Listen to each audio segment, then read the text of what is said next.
Vós sois deuses. O que significam estes versículos bíblicos que está lá no Antigo Testamento, em Salmo 82, Salmo de Davi, e que Jesus os repetiu no Evangelho de João, no capítulo 10? Como o Espiritismo explica estes versículos? Será que a Bíblia está falando que existem vários deuses? A Bíblia e o Espiritismo são bem claros: existe apenas um Criador, um Deus. Para entendermos melhor estes versículos, vamos lá no primeiro livro da Bíblia, Gênesis, em estes versículos em especial. E no princípio Deus criou os céus e a terra. Em hebraico, estes versículos ficam assim: Bereshit bara Elohim. E no princípio, deuses criou. Olha só, deuses está no plural, mas o verbo criar está no singular, criou, e deuses criou. O que significa tudo isso? Os sábios do judaísmo, em vários tempos, em várias épocas, interpretaram este versículo assim: é Deus que criou a terra. Criou a terra junto com a sua corte de anjos.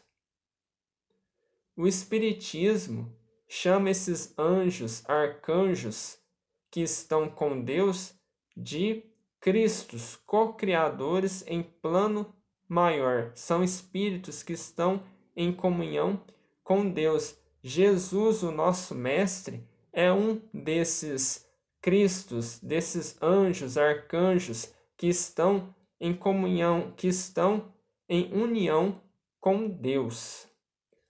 Deus, ele cria tudo, ele é o criador absoluto. Ele criou o fluido cósmico universal, que é a matéria que forma todas as matérias. E ele também criou todas as leis que regem o universo, como a gravidade, magnetismo. E o que acontece? Esses espíritos, como Jesus, que são os co-criadores em plano maior, eles, com seu pensamento, manipulam este fluido cósmico e formam planetas, galáxias, mundos, estrelas. É como um professor que dá um papel para o aluno e vai dando a orientação para ele fazer dobradura. Aí o aluno, com o papel na mão e com as orientações do professor, ele faz várias coisas. Ele desenha, faz dobraduras. Ou seja, o professor deu o material. Agora o aluno ele vai usar esse material para fazer várias coisas. E é assim com os co-criadores em plano maior, com os Cristos, com os anjos, com os arcanjos, como é o caso de Jesus. Está ali o fluido cósmico, a matéria que forma as outras matérias, e eles, com o seu pensamento, sob a orientação de Deus, sob a inspiração de Deus, formam todos estes mundos que a gente conhece. Aí fica a dúvida, por que deuses? Por que eles são chamados de deuses com D minúsculo? É bom a gente frisar isso. Não é deuses com D maiúsculo, porque com D maiúsculo é para se referir ao nosso Criador absoluto. Esses espíritos superiores são deuses com D minúsculo.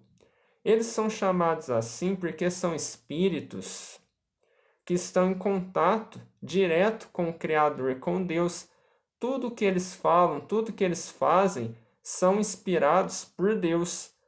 Igual Jesus Cristo, quando ele veio à Terra, todos os seus ensinamentos, tudo que ele fazia era inspirado pelo nosso Pai diretamente por Deus. Eles são os representantes de Deus nos mundos. É como um pai que tem um filho, e esse pai tem uma empresa. O pai, ele dá ao filho a oportunidade de representá-lo nas reuniões de negócio. E quando o filho está nessas reuniões de negócio, muitas pessoas vão falar assim: nossa, o filho do dono da empresa, eu estou na presença dele, é como se eu estivesse na presença do pai, porque ele age como o pai. Igual Jesus Cristo. Quando a gente vê Jesus Cristo, muitas pessoas que conviveram com ele, muitos imaginaram que estavam diante do próprio Deus. Por isso que existe até mesmo aquela interpretação da Santíssima Trindade, que a gente respeita, mas que o Espiritismo já não considera mais, porque a gente considera que foi por esse motivo, porque como ele é um espírito muito evoluído, que está em contato com Deus, muitos confundiram Jesus com o próprio Deus, mas não é assim, é porque ele está em contato incessante, direto com o Pai. Aí a gente pode questionar o seguinte: mas Deus não poderia criar tudo sem a presença desses co-criadores em plano maior? Sem esses Cristos? Poderia, mas Deus é tão sábio que Ele quer que todos nós, suas criaturas, quer que a gente evolua tanto aqui na inteligência como na moralidade. Todos nós somos co-criadores. Quando a gente pensa alguma coisa, a gente está alterando o fluido, criando imagens. Essas imagens que estão no nosso pensamento não são simplesmente imagens fantasiosas, elas são reais. Tanto é que elas afetam até o nosso corpo físico. Se elas são boas, sensações agradáveis. Se elas são ruins, sensações desagradáveis. E quando a gente pensa em alguma coisa, a gente concretiza, coloca em prática, não é? Quando a gente vai inventar alguma coisa, tem uma ideia para inventar algo que vai beneficiar a humanidade, primeiro a gente pensa e depois a gente concretiza com ferramentas específicas para essa tarefa. Só que vai chegar um momento em que depois de várias reencarnações, nosso pensamento vai estar tão desenvolvido que não vamos precisar mais de ferramentas para inventar as coisas, para fazer as coisas. Só o nosso pensamento vai conseguir manipular esse fluido e vai conseguir fazer várias coisas, igual os Cristos de Deus, que eles conseguem manipular o fluido com seu próprio pensamento, sem precisar de ferramenta nenhuma. E também a gente evolui em termos morais, porque esses Cristos são como os nossos irmãos mais velhos. Eles têm mais experiência, então eles ensinam para a gente a lei de Deus, ensinam para a gente a amar a Deus, a amar o nosso próximo como a si mesmo. É assim que fez Jesus. Jesus, com seu evangelho, nos ensina a amar a Deus e ao próximo. E também nós, quando adquirimos um conhecimento maior, vamos ajudar aqueles que sabem menos do que nós.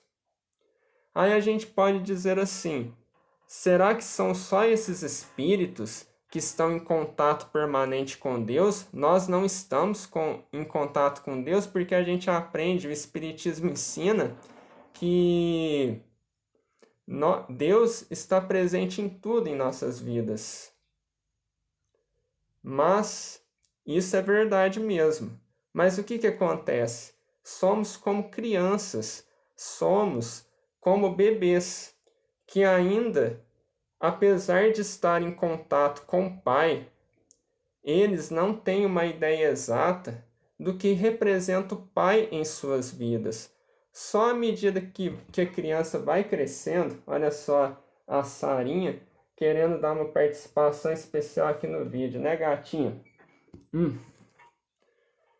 Como eu ia dizendo, quando somos crianças, não temos uma noção definida, não temos ideia do quão significativo é o Pai em nossas vidas. Só quando vamos crescendo e temos maturidade para isso que a gente vai ver o quanto o Pai é importante em nossas vidas.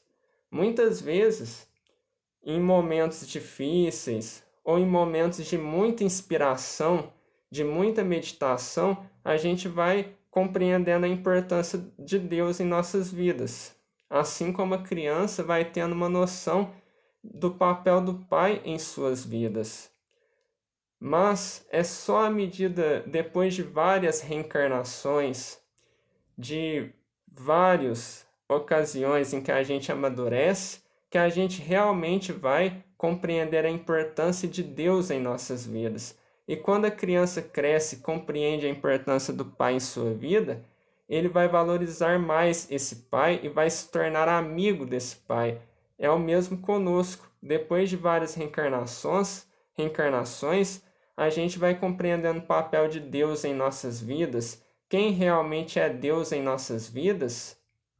Aí vamos estar em contato permanente com eles, como Jesus Cristo e outros Cristos, outros co-criadores em plano maior estão. E isso é consolador, porque esses espíritos como Jesus não foram criados assim evoluídos. Eles também passaram por várias reencarnações até atingir esse nível. E a Bíblia é bem clara nisso. Vós sois Deus, todos nós vamos conseguir, vamos atingir esse estágio de evolução. Pessoal, muita paz. Espero que tenha ficado claro este assunto.